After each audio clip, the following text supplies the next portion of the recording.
we have two lines. Our first one is, it says find the slope. So we're only doing number 3. Find the slope of line T and line S. So line T, this is line T. Let's look at this one first. What kind of line is that? Is that a vertical line or a horizontal line? Vertical line, okay? So for a vertical line, all vertical lines have the same slope. And just curious, does anyone know what the slope of a vertical line is? Undefined. This is why I like y'all. Undefined. Vertical lines, all vertical lines have a slope that is undefined.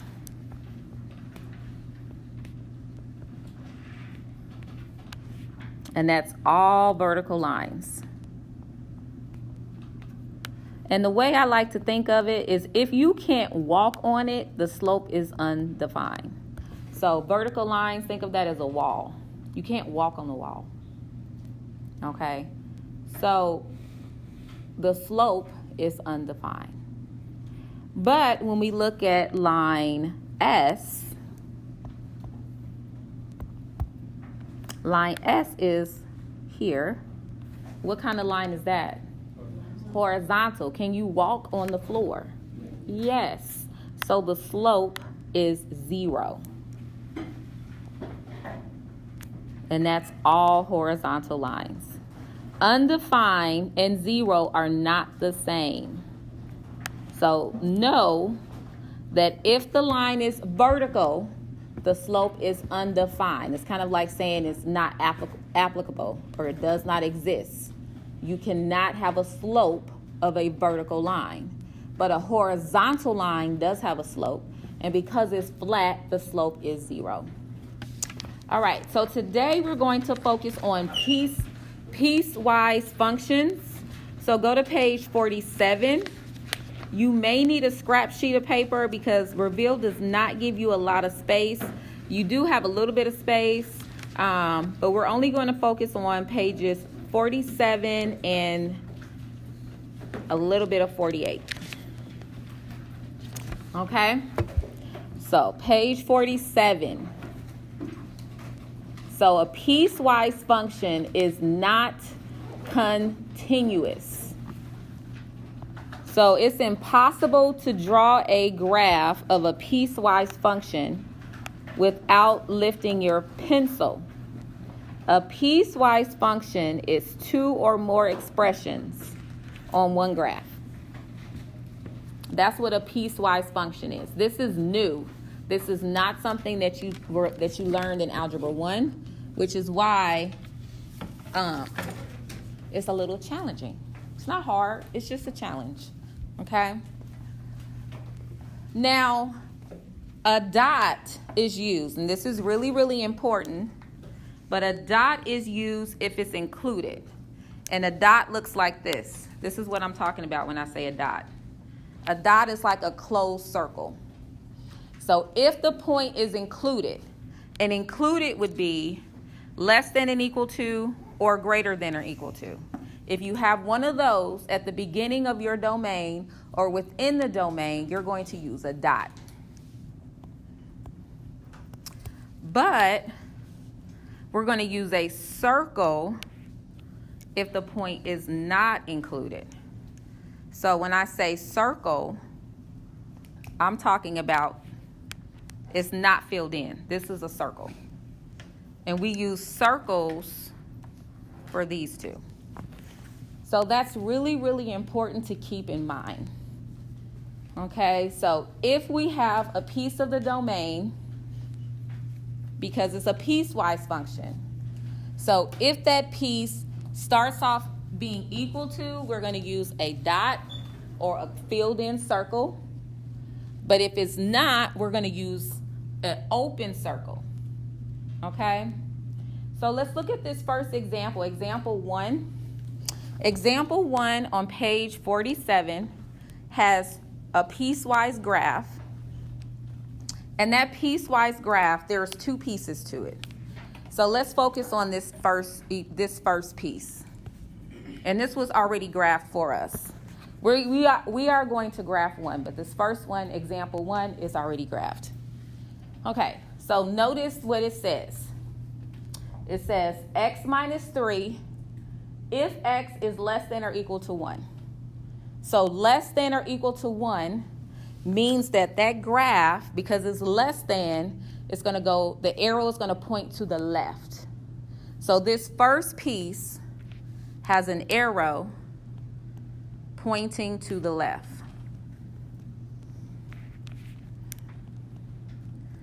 And because it's equal to, do you think it starts with a dot or with a circle? A closed circle. So that would be this piece right here. Does everyone see this piece right here?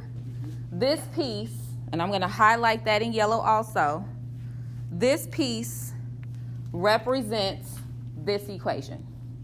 Okay, so what you want to do first, whenever you have a piecewise, is you want to start off by substituting whatever number they give you for x, which in this one is 1.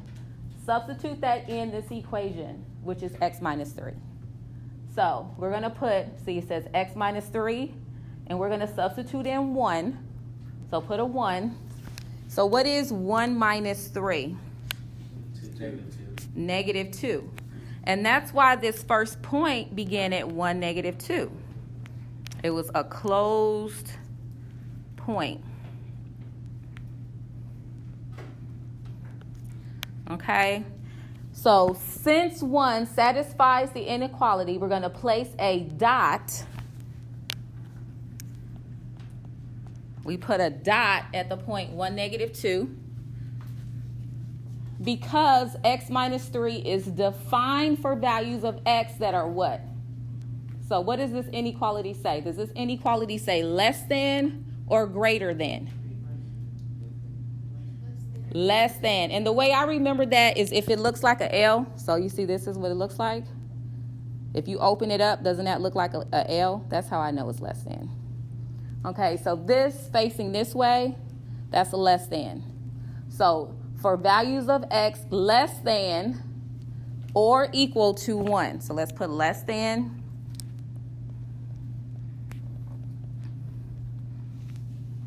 or equal to 1. So this graph right here, these values, because on the x-axis, notice that these points are all less than or equal to 1. This yellow line is going to the left. So it's less than 1. Okay. What's the slope of this graph? So x minus 3. Where would I find the slope? Thinking about y equals mx plus b. What is m in this equation? 1. Slope of 1. So we started at the point 1, negative 2. The slope is 1, and we're graphing it to the left. Okay, so that's the first piece. That's everything you need to know about this piece. So now let's look at the second piece.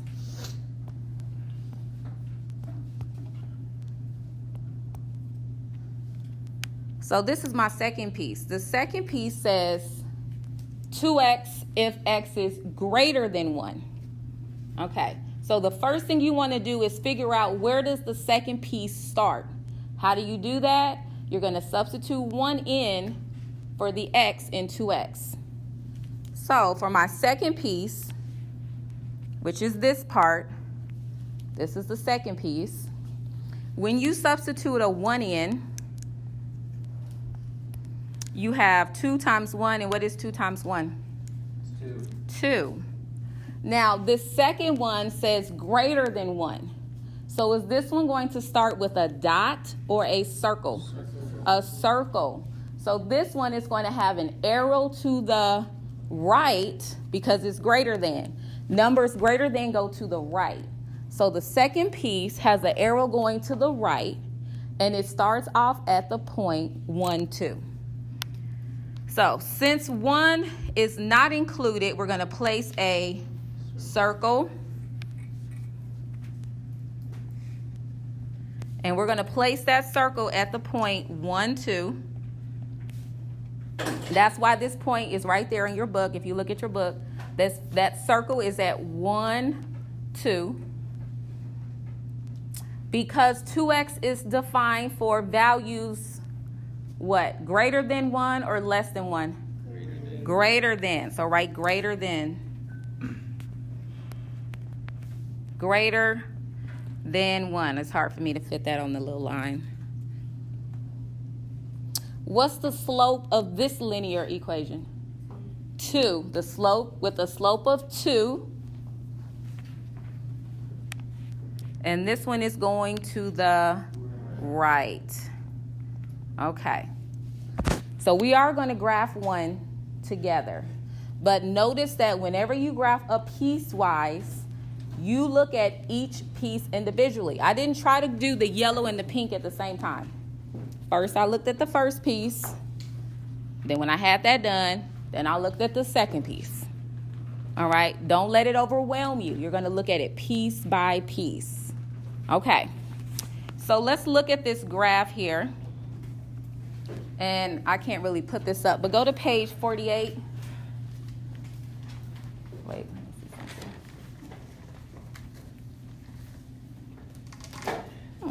Okay.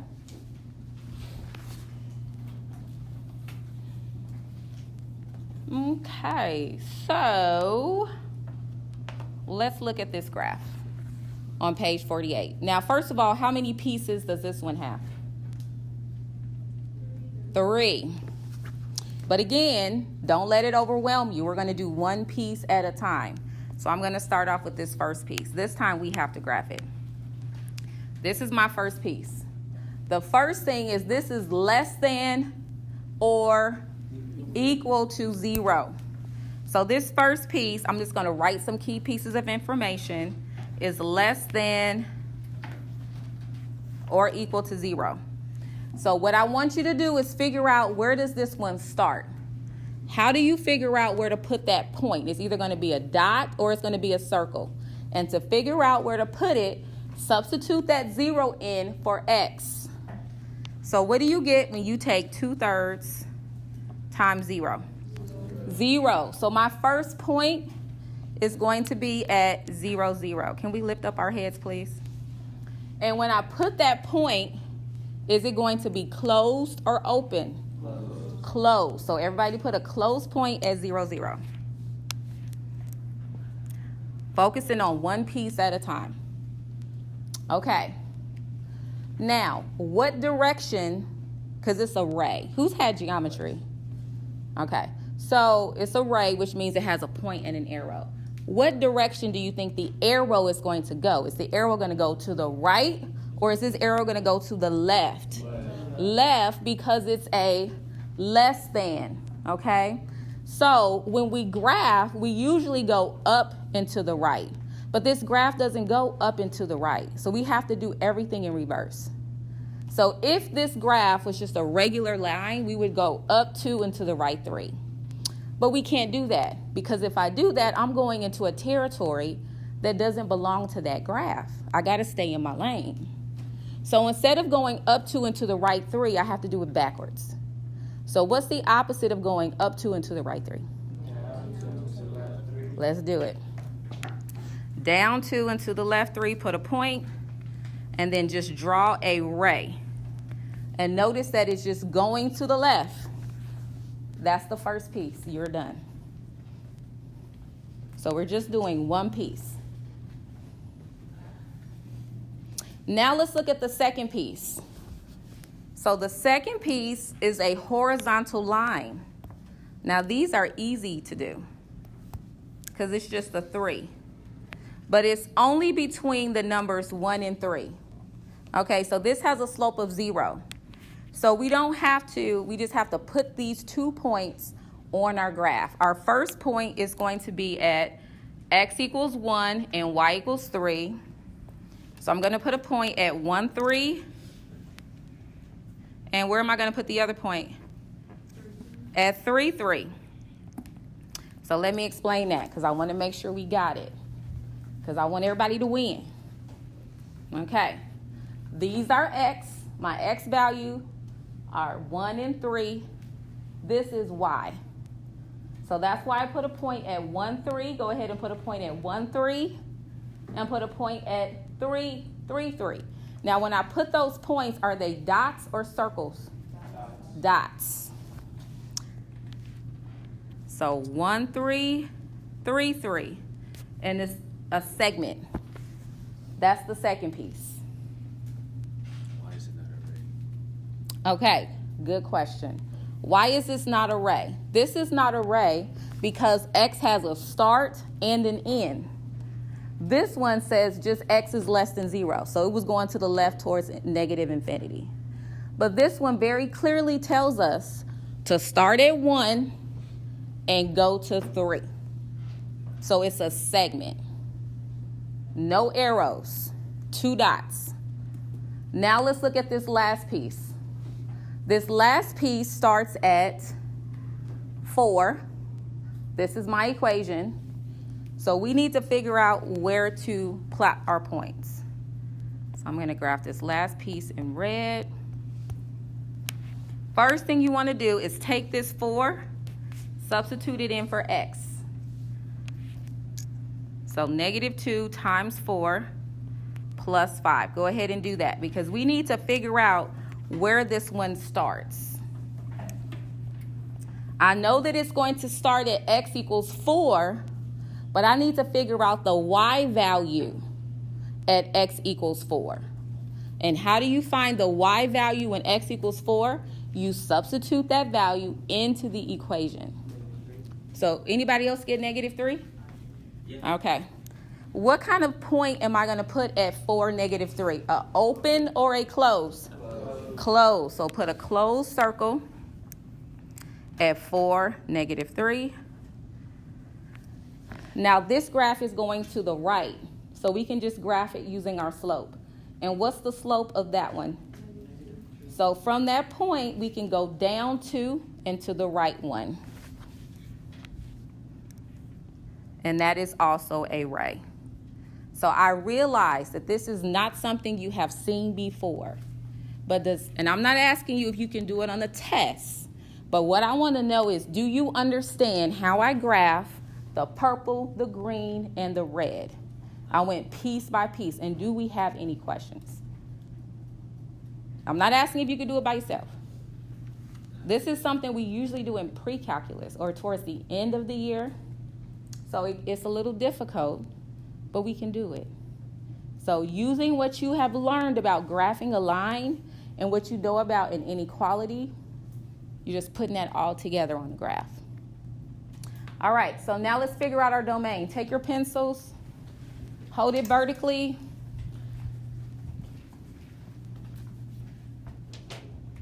Let's start tracing, left to right. Domain is vertical. So when I start tracing from left to right, right here, what does x equal? Negative infinity. So I want you to write the negative infinity until we get here. And what does x equal right here? 0. So my domain is going to be negative infinity to 0. 0 gets a bracket because this is a closed circle. And remember, when we started this, anytime it's a closed circle, we use a bracket. So this purple represents the domain of the purple graph. Now let's jump to the green graph. Notice that there is a gap. See, there's a little bit of a space. So whenever there's a space, we put a U. That just means that we have a break. Now let's look at the domain. So what is the first x value? 1. That gets a bracket. And then where does the x value end for this one? 3. That gets a bracket.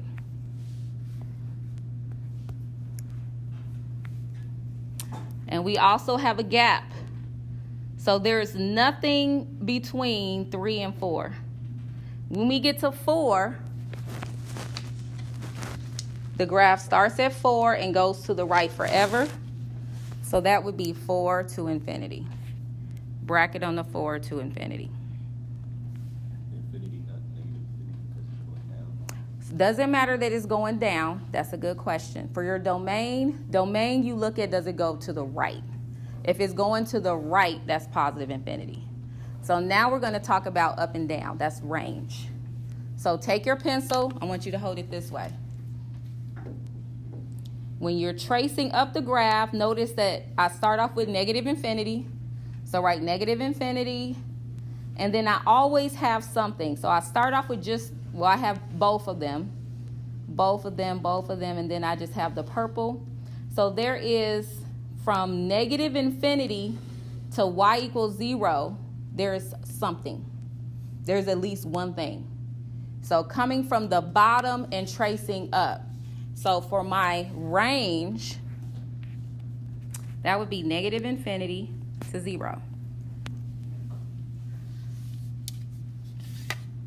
See, there's negative infinity to 0. Then I have a big gap. There's nothing. And when do I get something again? At y equals what? At 3. So that's just the number, so I have to change to a special parentheses. The y-intercept and the x-intercept. So this graph, only the purple graph is touching the x and y axis. So the x-intercept is at 0. The y-intercept is at 0. And now let's talk about increasing, decreasing, and constant. So looking at the screen, here's my arrow. Does everyone see my white arrow? All right, so what is my arrow doing? Is it going up a hill or down a hill? Okay, let me do that again, because you walk left to right. Okay, so when I'm tracing it, I don't trace like this. I trace from the left to the right. So what is my arrow doing? Is it going up or down? So I'm starting off by increasing. So this first function is increasing. And then when I get here, notice that it's not increasing or decreasing. So what do we call that? Constant. So from here to here, this function is constant.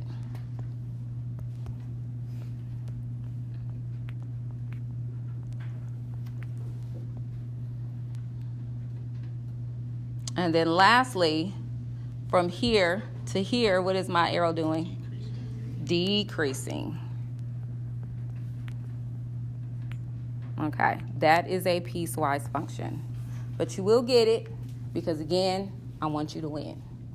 All right, last question for today. We're going to look at a word problem. So let's look at this word problem on page, still on page 48. Yep, still on page 48. It's example 2, and then we'll end there.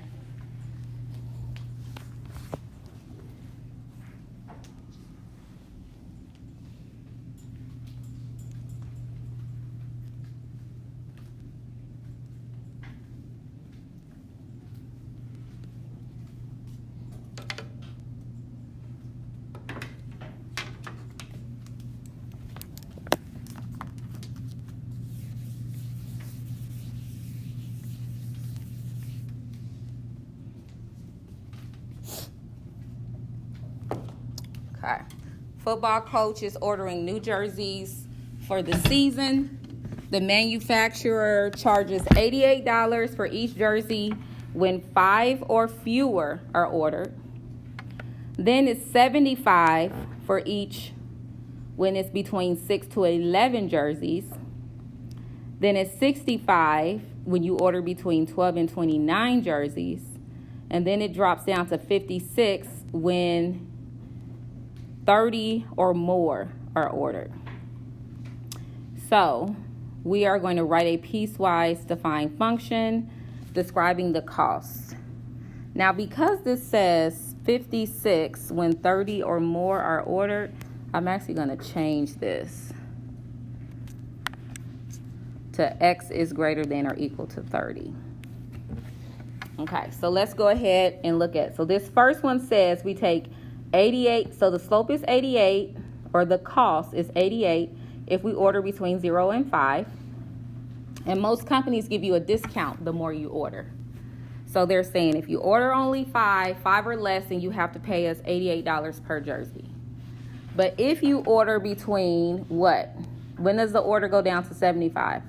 If you order 6 to 11. 6 to 11. So let's write that inequality.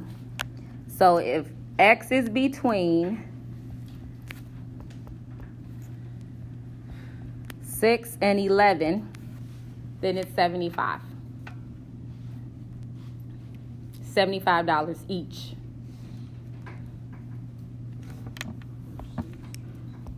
Then it says if you order between what?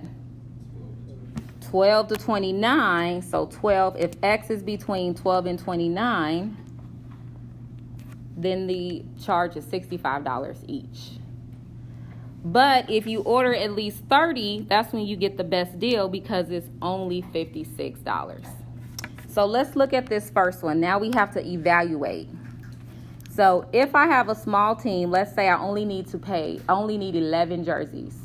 How much am I going to pay per jersey? So for 11 jerseys, what's the cost? 75. So you're going to take 11 times 75. So take 11 times 75, and that is your cost. So 11 times 75, I left my answer key somewhere, so I'm going to trust y'all for the answer. What you get, Aaron? 825. Anybody else get that? All right, $825. Okay. Go ahead and do the last two, just to see if you can figure out. So the first one, this one says I want to order 25 jerseys. This one says the same thing. When it says F of 29, this is saying how many jerseys I'm ordering. So for this one, I'm ordering 25 jerseys. Figure out how much that's going to cost. And for the last one, I'm ordering 29 jerseys. Figure out how much is that? How much will that cost? So take a minute, copy those both down. Or not copy it down, but calculate. You just have to figure out which price you're using.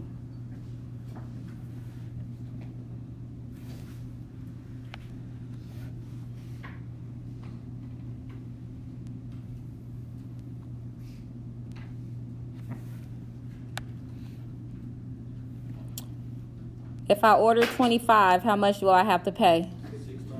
So take 25 times 65. See what you get. 675. What'd you get again, Chris? 975. Who got 975? Nope, we didn't get that. Take 25 times 65. 1,625. 1,625? Yeah. Okay. Who agrees that it's 1,625? Okay. Now for this last one, 29, how much am I going to have to pay per jersey? 65. Still 65. Now if I order one more, then it would drop down to 56. Okay, but they didn't. They only want 29. So for 29, you would take 29 times 65. And 29 times 65. What'd you get again, Chris? $1,885. Who got that? All right, any questions? All right, that went a lot better. So let's talk about homework 6. So we're going to end there. We're going to pick up this conversation tomorrow. So let me get to the end. Okay, so homework 6, because I modified it a little bit, you may not be able to get this all done because I shortened our lesson. You do need graph paper, though, for this, and I don't have graph paper for you. If you can't get graph paper, just do the best you can with the paper you purchased. Just use that. Now, this homework assignment is due on the 22nd. This is homework 6. Homework 6 is due on Monday, August 22nd.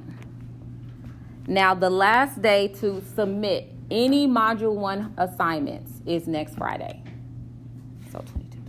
That's the 26th.